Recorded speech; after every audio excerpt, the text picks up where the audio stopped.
Showman president had a surprise in store. A fireworks display on the National Mall with a message for voters.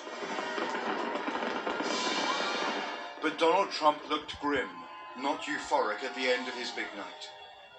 With celebrations on one side of the White House, countered by activists on the other side, pointing out the pandemic death toll.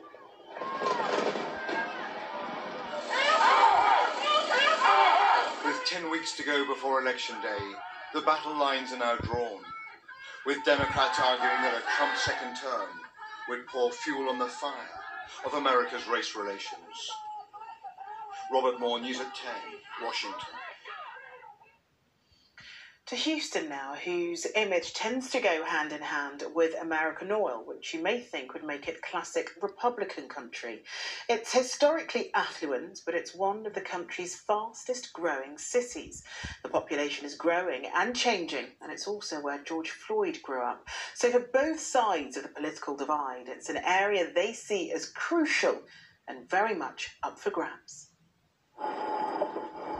If Donald Trump is going to win in November, then he has to win in states like Texas, which has been voting for Republican presidents for decades. I'll keep praying for the president, but we're voting for Biden.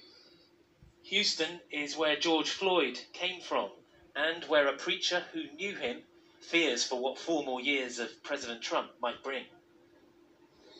You just feel the tension, man, on both sides. The tension. I mean, I have pastor friends of mine, black pastor friends of mine who are like, yo, I've got an AK here, I've got a dog rifle here, and you need to get you some armament, some guns too. So literally, people are just because what, they're expecting a race war? That's the kind of sentiment people feel like, man, my life is at stake.